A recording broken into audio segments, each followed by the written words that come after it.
Hello दोस्तों, आज फिर से नया टॉपिक रेस्पिरेटरी सिस्टम के अंदर बात करने वाले हैं अपने सिस्टिक फाइब्रोसिस के बारे में। सिस्टिक फाइब्रोसिस की बात करें तो इसका दूसरा नाम क्या होता है? म्यूकोविसिडोसिस। आ गई बात समझ में? तो इसके अंदर अपने पढ़ने वाले हैं सिस्टिक फाइब्रोसिस। सिस्टिक फाइब्रोसिस की बात करें तो इसके अंदर क्या होता है? It is a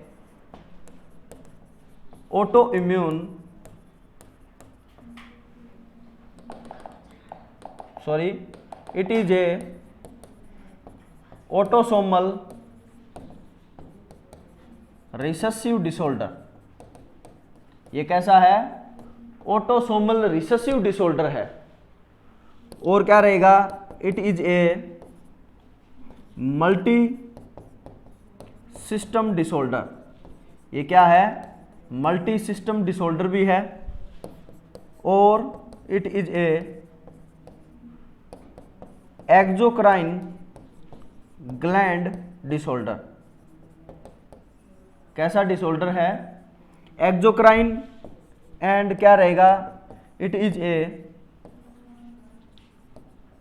progressive incurable disorder.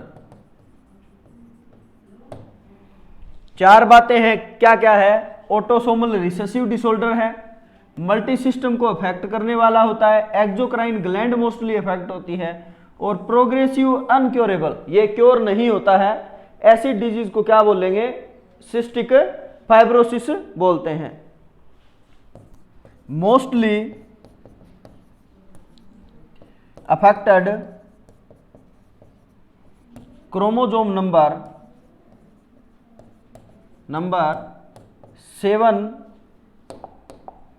7, 10 और 13। मोस्टली कौन कौन से क्रोमोसोम अफेक्ट होते हैं? 7 नंबर, 10 नंबर और 13 नंबर जो क्रोमोसोम होते हैं, ये इसमें क्या होते हैं? अफेक्ट होते हैं। आ गई बात समझ में? इसके साथ साथ में अबनॉर्मलिटी इन मोस्टली 7 नंबर क्रोमोसोम। सबसे ज्यादा कौन से क्रोमोसोम की वजह से होता है? 7 नंबर क्रोमोसोम की वजह से। और जीन जो होगा, इस 7 नंबर क्रोमोसोम पे एक जीन पाया जाता है जिसका नाम है CFTCR जीन। कैसा जीन? CFTCR gene. CFTCR की फुल फॉर्म क्या होती है? Cystic fibrosis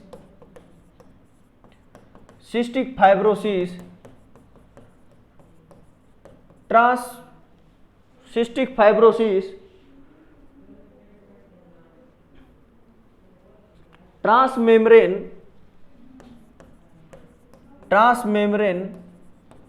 regulatory gene. आगे बात समझ में? कौन सा? Cystic fibrosis transmembrane regulatory gene जो होगा उसकी क्या हो जाती है? उसकी अबनॉर्मलिटी हो जाती है। आगे बात समझ में? जिससे क्या होगा? बॉडी के अंदर क्या हो जाएगा? इन विच सिक्रेशंस ऑफ बॉडी के जितने भी सिक्रेशंस है वो क्या हो जाएंगे? थिक हो जाएंगे, कोपियस हो जाते हैं, थिक हो जाते हैं। या फिर आप इसको क्या बोल सकते हो?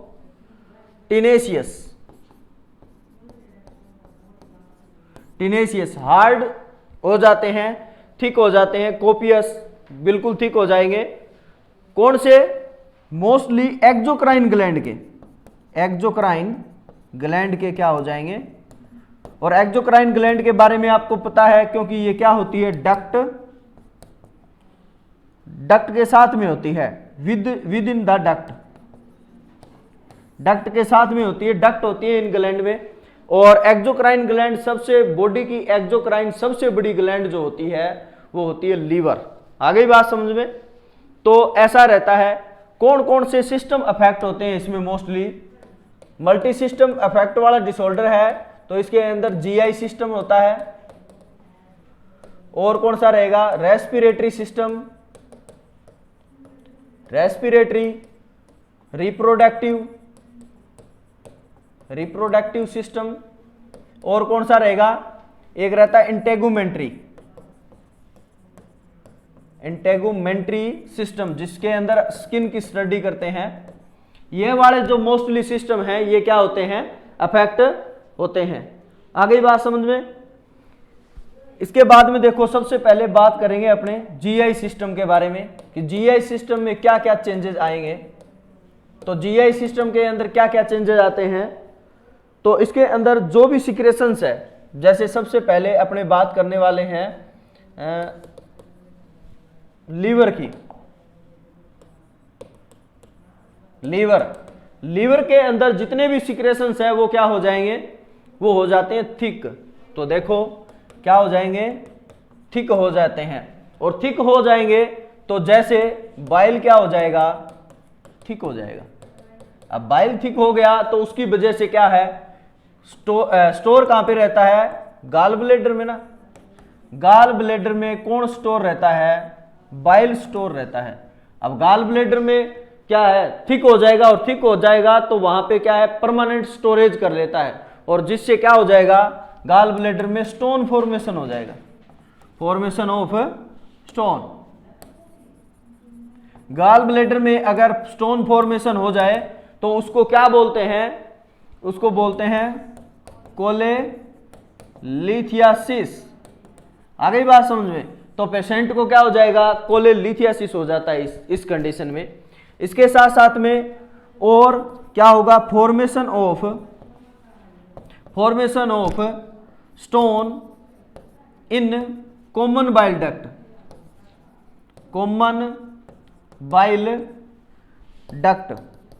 डक्ट में अगर स्टोन फॉर्मेशन हो जाए तो उसको क्या बोलते हैं, उसको बोलते हैं कोलेलिथियासिस बोलते हैं। आ गई बात समझ में। कोलेलिथियासिस किसको बोलते हैं, कॉमन बाइल डक्ट है उसमें स्टोन फॉर्मेशन हो जाना, और गाल ब्लेडर में अगर स्टोन फॉर्मेशन हो जाए तो उसको क्या बोलेंगे, कोलेलिथियासिस। आ गई बात समझ में। अब इस कंडीशन में आगे पढ़ेंगे अपने। अब इस कंडीशन में गाल ब्लेडर को रिमूव करते हैं, और गाल ब्लेडर को रिमूव करते हैं तो उस प्रोसीजर को क्या बोलते हैं, कोलेसिस्टेक्टमी। आगे पढ़ने वाले हैं। इसके बाद में देखो गाल ब्लेडर के अंदर से क्या है, बाइल नहीं जा रहा, और बाइल आपको पता है कहां पे जाता है, ड्यूडिनम में। किसमें जाएगा, ड्यूडिनम में। और बाइल जब ड्यूडिनम में नहीं जाएगा तो फैट क्या नहीं होगी, फैट नॉट इमल्सिफाइड, और फैट इमल्सिफाइड नहीं होगी तो पेशेंट को क्या हो जाएगा,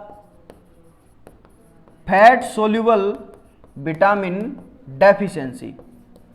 क्या हो जाएगा, फैट सोल्यूबल विटामिन की क्या हो जाती है, डेफिशिएंसी हो जाती है। और फैट सोल्यूबल विटामिन की डेफिशिएंसी हो जाए तो मोस्टली इसके अंदर आता है जब विटामिन ए की डेफिशिएंसी हो जाए।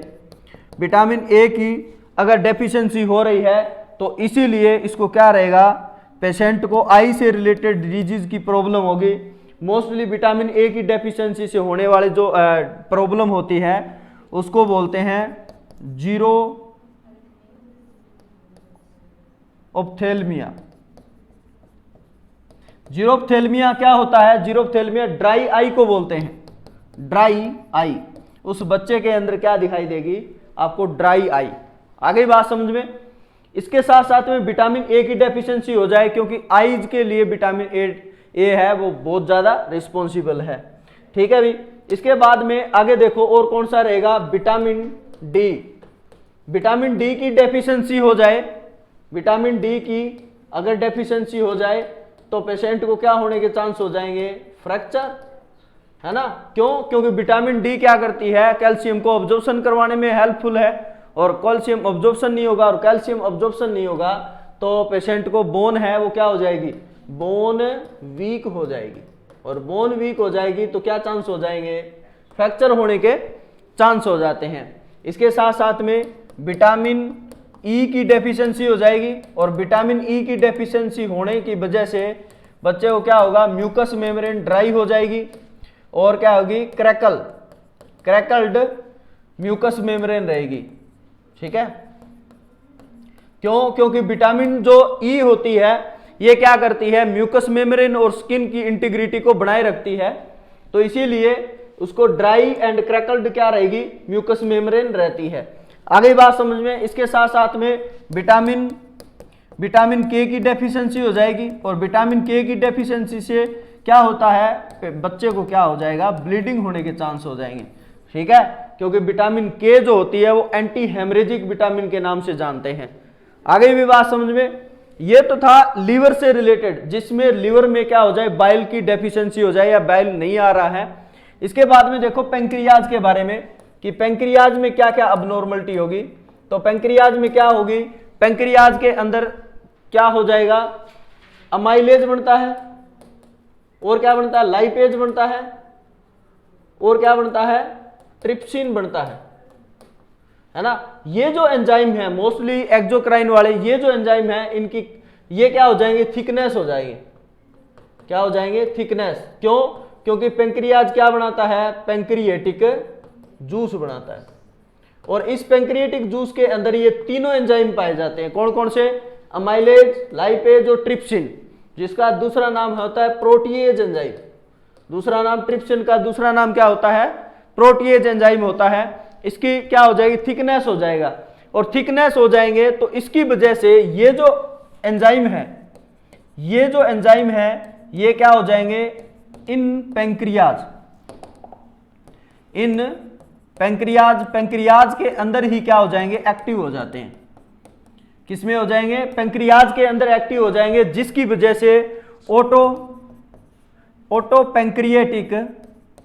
पेंक्रिएटिक डिस्ट्रक्शन हो जाएगा। पेंक्रियाज की जो सेल्स है वो क्या हो जाएगी, अपने आप ही डिस्ट्रक्शन होनी स्टार्ट हो जाएगी। क्यों? क्योंकि जो ये एमाइलेज, लाइपेज और ट्रिप्सिन है ये क्या हो जाए, पेंक्रियाज के अंदर ही क्या हो जाते हैं, एक्टिव हो जाते हैं। और ये करते क्या है, नॉर्मली ये भी पता होना चाहिए।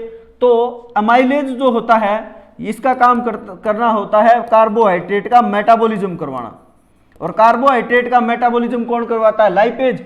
आई बात समझ में। तो अमाइलेज, और अमाइलेज क्या हो जाएगा, पेंक्रियाज के अंदर एक्टिव हो जाएगा, जिसकी वजह से पेंक्रियाज की सेल को क्या कर देता है, डिस्ट्रक्शन।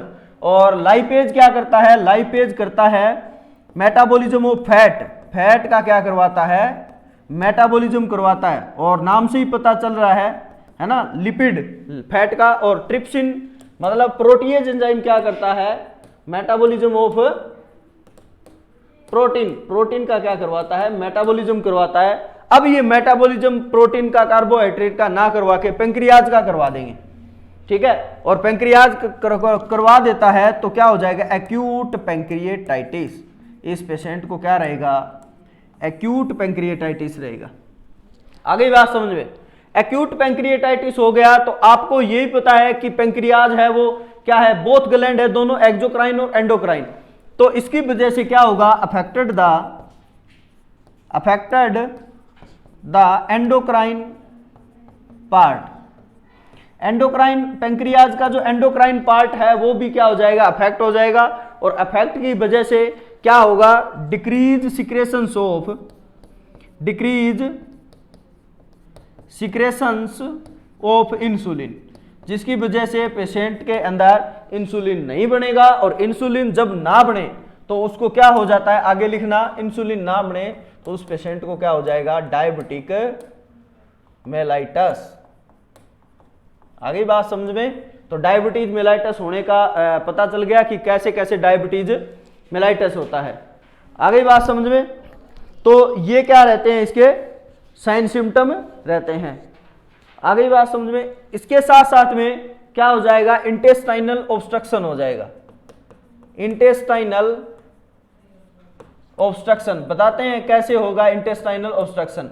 इंटेस्टाइन के अंदर क्या पाए जाते हैं, म्यूकस फॉर्मेशन होता है। इंटेस्टाइनल जो होता है, जो इसमें माइक्रोविलाई और विलाई पाई जाती है, वहां पे गोबलेट सेल पाई जाती है। कौन सी, गोबलेट सेल। और ये गोबलेट सेल किसका फॉर्मेशन करती है, म्यूकस का फॉर्मेशन करती है। और म्यूकस क्या हो जाएगा अब सिस्टिक फाइब्रोसिस वाले पेशेंट में थिक, और थिक हो जाएगा तो जो मटेरियल है, जो फिकल मटेरियल वगैरह है या फिर फूड है, वो आगे इंपल्स मतलब प्रोपल्सिव नहीं हो पाएगा। इसकी वजह से ऑब्स्ट्रक्शन आ जाता है इंटेस्टाइन के अंदर, तो बच्चा क्या नहीं कर पाएगा, मेकोनियम पास आउट नहीं कर पाएगा। तो मेकोनियम पास आउट नहीं कर पाएगा कब, विद इन 24 to 48 आवर में। ठीक है, इसको क्या बोलेंगे, उसको बोलते हैं मैकोनियम इलियस। क्या बोल देंगे, मैकोनियम इलियस। और मैकोनियम इलियस जो होता है ये क्या होता है, first sign of the cystic fibrosis. Cystic fibrosis का क्या है फर्स्ट साइन, एग्जाम में पूछा गया ये कि first sign of cystic fibrosis है, तो मैकोनियम इलियस होगा, मतलब बच्चा है वो नहीं कर पाएगा, डू नॉट, ठीक है, नहीं कर पाएगा क्या 24 to 48 आवर में क्या मैकोनियम पास आउट नहीं कर पाएगा। आ गई बात समझ में। तो ये साइन सिम्टम आते हैं। इसके साथ साथ में लीवर में एक बार थोड़ा सा और बता देता हूं, लीवर में क्या हो जाएगा, ऑब्स्ट्रक्शन आ जाएगा। लीवर की जो डक्ट है उनमें क्या आ जाएगा, ऑब्स्ट्रक्शन आ जाएगा। ठीक है, और लीवर कहां से ब्लड लेता है, पोर्टल वेन से। कहां से लेता है, पोर्टल वेन से। और पोर्टल, जब लीवर आगे ब्लड ले ही नहीं पा रहा है पोर्टल वेन के थ्रू, तो पोर्टल वेन में क्या हो जाएगा, प्रेशर इंक्रीज हो जाएगा, इंक्रीज प्रेशर। और पोर्टल वेन में जब प्रेशर बढ़ जाए, पोर्टल वेन के अंदर, क्योंकि ऑब्स्ट्रक्शन आ गया है लीवर में, और लीवर में ऑब्स्ट्रक्शन की वजह से पोर्टल वेन प्रेशर बढ़ेगा, उसको बोलते हैं पोर्टल हाइपरटेंशन। और जब पोर्टल हाइपरटेंशन होता है तो उस पेशेंट को क्या होगा, इसोफेजियल वेराइसिस। Oesophageal varices. और इसोफेजियल वेराइसिस क्या होता है, इसोफेगस के अंदर ब्लीडिंग होनी स्टार्ट हो जाएगी, ब्लीडिंग इन इसोफेगस। और इसोफेगस में ब्लीडिंग होगी, जैसे ही बच्चा क्या करेगा, वोमिटिंग करेगा, और वोमिटिंग के साथ में क्या आएगा, ब्लड आएगा। और वोमिटिंग के साथ में ब्लड आना, उसको क्या बोलेंगे, हेमेटेमेसिस। क्या बोलते हैं, हेमेटेमेसिस। तो इसका क्या रहता है, ये भी एक क्या रहता है, साइन रहता है हेमेटेमेसिस, जिसमें हेमेटेमेसिस होता है किसमें, सिस्टिक फाइब्रोसिस वाले पेशेंट में। आ गई बात समझ में। तो क्या क्या बताया था मैंने, डायबिटीज हो जाएगा, इसको हेमेटेमेसिस हो जाता है, मैकोनियम इलियस हो जाता है ना, obstruction of the biliary duct, biliary duct के अंदर ऑब्स्ट्रक्शन होने के चांस रहते हैं, जिससे क्या हो जाएगा, स्टोन फॉर्मेशन हो जाएगा, है ना। और बाइल डक्ट के अंदर स्टोन फॉर्मेशन हो जाने को क्या बोलते हैं, कोलिडोकोलेलिथियासिस बोलते हैं। गाल ब्लैडर में स्टोन फॉर्मेशन हो जाएगा, कोलेलिथियासिस हो जाएगा इस पेशेंट को। आ गई बात समझ में। तो ये क्या रहते हैं, जीआई सिस्टम के ये मोस्ट कॉमन साइन रहते हैं। आ गई बात समझ में। इसके बाद में और क्या रहेगा, आगे देखो रेस्पिरेटरी सिस्टम के बारे में। रेस्पिरेटरी सिस्टम में क्या क्या चेंजेस आएंगे। अब रेस्पिरेटरी सिस्टम में चेंजेस आएंगे तो आपको पता है कि ट्रेकिया वगैरह है, ब्रोंकाई है, और ये जो लैरिंग्स है इसमें म्यूकस है, म्यूकस फॉर्मेशन होता है, क्योंकि गोबलेट सेल यहाँ पे भी पाई जाती है। म्यूकस फॉर्मेशन होता है, तो सिस्टिक फाइब्रोसिस वाले पेशेंट में ये क्या हो जाएंगे, ठीक हो जाएंगे। और ठीक हो जाएंगे तो क्या हो जाएगा, रेस्पिरेटरी क्या हो जाएगा पेशेंट को, ऑब्स्ट्रक्शन। ठीक है, रेस्पिरेटरी ऑब्स्ट्रक्शन हो जाएगा। नॉर्मली क्या होता है, जब अपने रेस्पिरेशन अंदर रहते हैं, इंस्पायरेशन करते हैं, तो थोड़े से क्या हो जाते हैं, जो ब्रोंकाई है, जो ये ब्रोंकाई है, ये क्या हो जाते हैं, थोड़े से डायलेट हो जाते हैं। क्या हो जाते हैं, डायलेट हो जाते हैं। नॉर्मली की बात कर रहा हूं मैं, कब, इंस्पायरेशन के दौरान, इंस्पायरेशन के दौरान। लेकिन इसमें क्या होगा, जैसे ही एक्सपायरेशन करते हैं नॉर्मली, तो क्या हो जाते हैं, थोड़े से क्या हो जाते हैं, कॉन्स्ट्रिक्ट हो जाते हैं। अब होगा क्या, कि रेस्पिरेटरी ऑब्स्ट्रक्शन सबसे ज्यादा मिलेगा ना वो एक्सपायरेटरी मिलेगा, ठीक है, एक्सपायरेटरी रेस्पिरेटरी ऑब्स्ट्रक्शन मिलेगा। एक्सपायरेशन करेगा ना तब क्या होगा, ज्यादा डिफिकल्टी होगी किसमें, ब्रीथिंग में, तो क्या रहेगा, डिजनिया भी रहेगा इस पेशेंट को, है ना, बच्चे को क्या रहेगा, डिजनिया रहेगा। और डिजनिया क्या होता है, डिफिकल्टी इन ब्रीथिंग। आ गई बात समझ में। इसके साथ साथ में और क्या रहेगा, अफेक्टेड ऑफ साइनसस। साइनसस के अंदर भी क्या हो जाएगा, जो फ्लूइड भरेगा वो क्या हो जाएगा, थिक हो जाएगा। आई बात समझ में। तो फ्लूइड भरेगा वो क्या होगा, फ्लूइड क्या हो जाएगा, थिक, और थिक की वजह से पेशेंट को क्या होगा, हेड क्या हो जाएगा, हैवीनेस। हेड कैसा फील होगा, हेड हैवीनेस फील होगा। लाइट हेडेडनेस रहेगा, लाइट हेडेडनेस का मीनिंग है यहां पे कि पेशेंट को थोड़ा थोड़ा क्या रहेगा, हेडेक रहेगा। आ गई बात समझ में। इसके साथ साथ में और क्या होने के चांस रहते हैं, जैसे एक्सपायरेशन के दौरान है पर्सन है क्या होता है, मोस्टली क्या रहेगा, डिजनिया रहेगा। तो एक्सपायरेशन के दौरान जब डिजनिया रहेगा,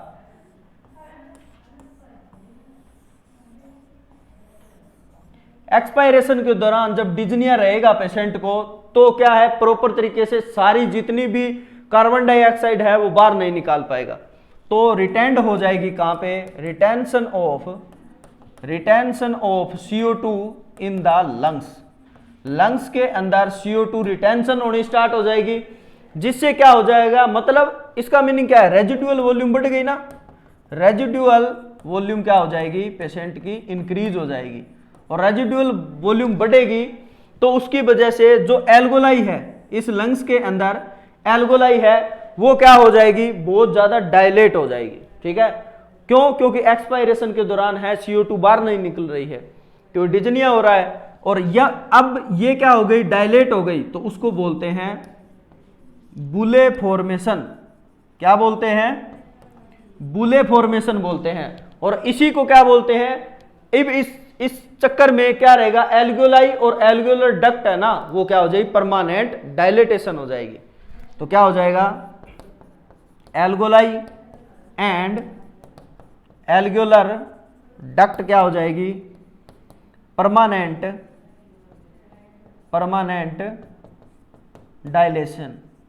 और परमानेंट डायलेटेशन हो जाए एल्गोलाई और एल्गोलर डक्ट का, उसको कौन क्या बोलते हैं, एम्फाइसीमा बोलते हैं।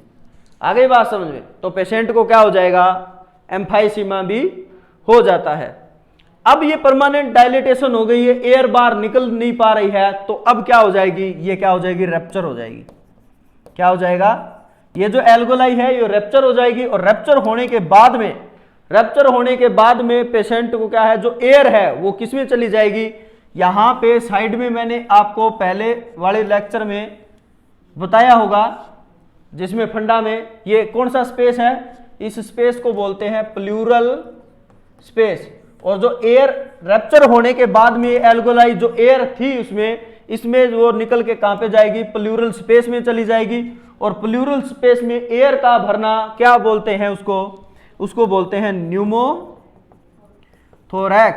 क्या हो जाएगा, पेशेंट को न्यूमोथोरैक्स होने के चांस रहते हैं। अब एल्गोलाई से एयर निकल गई है, तो इसकी वजह से एल्गोलाई का साइज है वो क्या हो जाएगा, छोटा हो जाएगा। और एल्गोलाई का साइज छोटा होना उसको बोलते हैं कोलैप्स होना। तो एल्गुलर कोलैप्स या फिर लंग्स कोलैप्स को क्या बोलते हैं, कोलैप्स हो जाए क्या, एल्गोलाई, और एल्गोलाई कोलैप्स हुई है तो पूरा लंग्स कोलैप्स होने के चांस रहते हैं, इसीलिए बोलते हैं इसको एटेलैक्टेसिस। क्या बोलते हैं, इस कंडीशन को क्या बोलते हैं, एटेलैक्टेसिस। आई बात समझ में। और पेशेंट को जो एम्फाइमा हो गया है, तो पेशेंट की चेस्ट है वो कैसी हो जाएगी, बैरल चेस्ट।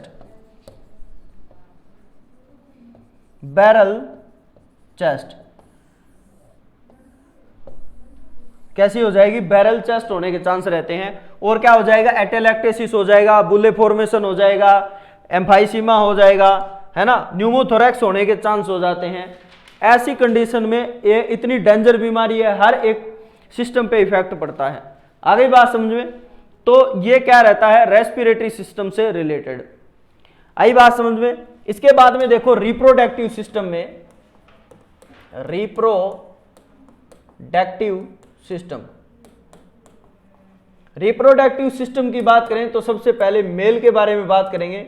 रिप्रोडक्टिव सिस्टम के अंदर मेल के अंदर टेस्टिस जो होता है, टेस्टिस, इसके अंदर कौन सा हार्मोन बनता है, टेस्टोस्टेरोन। और टेस्टोस्टेरोन कौन सी सेल बनाती है, टेस्टोस्टेरोन बनाती है कौन सी, लीडिंग सेल। और लीडिंग सेल से टेस्टोस्टेरोन बनेगा, वो क्या हो जाएगा, थिक हो जाएगा। क्या हो जाएगा, थिक हो जाएगा। इसके साथ साथ में आपको पता है जो स्पर्म होता है, स्पर्म है वो कौन सी सेल बनाती है नॉर्मली, सार्टोली सेल। कौन सी सेल बनाती है स्पर्म, सार्टोली सेल बनाती है। और सार्टोली सेल जो है स्पर्म का फॉर्मेशन करती है, ये कहां पे ट्रांसफर हो जाते हैं, वासा डिफरेंस में। कहां पे हो जाते हैं, वासा डिफरेंस में। और अब वासा डिफरेंस में क्या हो जाएगा, फ्लूइड है, मतलब एक प्रकार का फ्लूइड है, और फ्लूइड होता है वो क्या हो जाएगा, थिक हो जाएगा। और थिक हो जाएगा तो उसकी वजह से क्या हो जाएगा, पेशेंट को स्टरलिटी हो जाती है, क्योंकि स्पर्म है वो मूवमेंट नहीं कर पाएंगे और पेशेंट को क्या हो जाएगा, स्टरलिटी। आई बात समझ में? स्टरलिटी वो होती है जिससे क्या हो जाए, पेशेंट को, ये स्टरलिटी होती है, ये ठीक हो सकती है। आई बात समझ में? क्योंकि डोनेशन वगैरह स्पर्म है, उसकी वजह से क्या हो जाएगा, स्टरलिटी ठीक होने के चांस रहते हैं। ठीक है, आई बात समझ में? तो ये मेल में क्या होता है, स्टरलिटी होता है। इसके बाद में देखो फीमेल के बारे में। फीमेल की बात करें तो इसके अंदर क्या रहेगा, फीमेल के अंदर जो सर्वाइकल जो म्यूकस है, सर्वाइकल म्यूकस है वो क्या हो जाएगा, थिक हो जाता है। सर्वाइकल म्यूकस थिक होने की वजह से जो स्पर्म जा रहा है इंटरकोर्स के दौरान, कब, ड्यूरिंग इंटरकोर्स, ड्यूरिंग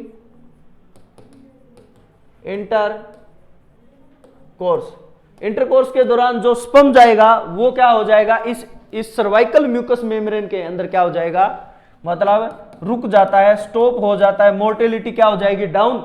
और डाउन की वजह से क्या हो जाएगा, फैलोपियन ट्यूब के पास में नहीं पहुंच पाएगा। ठीक है, और फैलोपियन ट्यूब के पास में नहीं पहुंच पाएगा तो इससे क्या हो जाएगा, इनफर्टिलिटी हो जाती है लेडी को।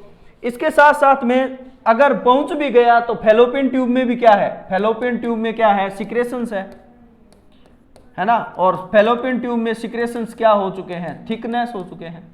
ठीक है, आई बात समझ में? और थिकनेस हो चुके हैं तो उसकी वजह से जो सर्वाइकल जो म्यूकस है या फैलोपियन ट्यूब के जो सिक्रेशंस है वो थिक हो गए, और थिक होने की वजह से मूवमेंट ही नहीं कर पाएगा।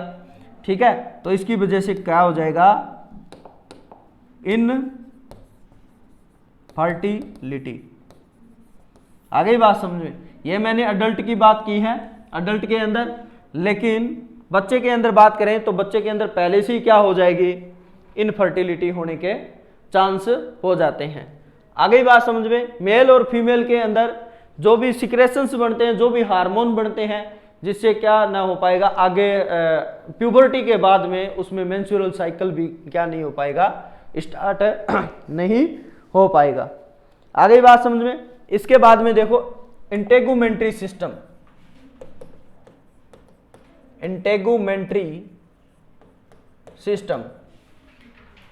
इंटेगुमेंट्री सिस्टम की बात करें तो इसके अंदर क्या रहेगा, इंटेगुमेंट्री सिस्टम अपने बात करने वाले हैं स्किन के बारे में। और सिक्रेशन, स्किन से क्या फॉर्मेशन होता है, स्किन से फॉर्मेशन होता है वो स्वेट होता है। क्या होता है, स्वेट। और स्वेट क्या हो जाएगा, थिक हो जाएगा। स्वेट क्या हो जाएगा, थिक हो जाएगा। और स्वेट थिक हो जाए तो उसकी वजह से जो स्वेटिंग के थ्रू जो सोडियम बाहर निकल रहा है, जो वाटर जो एक्सक्रीट हो रहा है स्किन के थ्रू, वो नहीं निकल पाएगा और जिसकी वजह से sodium and water, mostly sodium retention होना स्टार्ट हो जाएगा, रिटेंशन ऑन द स्किन के ऊपर रिटेंशन होना स्टार्ट हो जाएगा, जिसकी वजह से पेशेंट को स्किन के ऊपर क्या हो जाती है, इचिंग और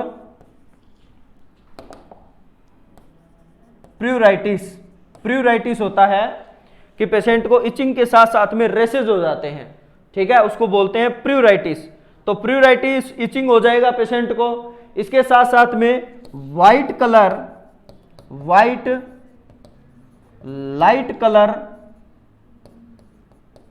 कलर पैचेज फॉर्मेशन हो जाते हैं साथ में, ठीक है।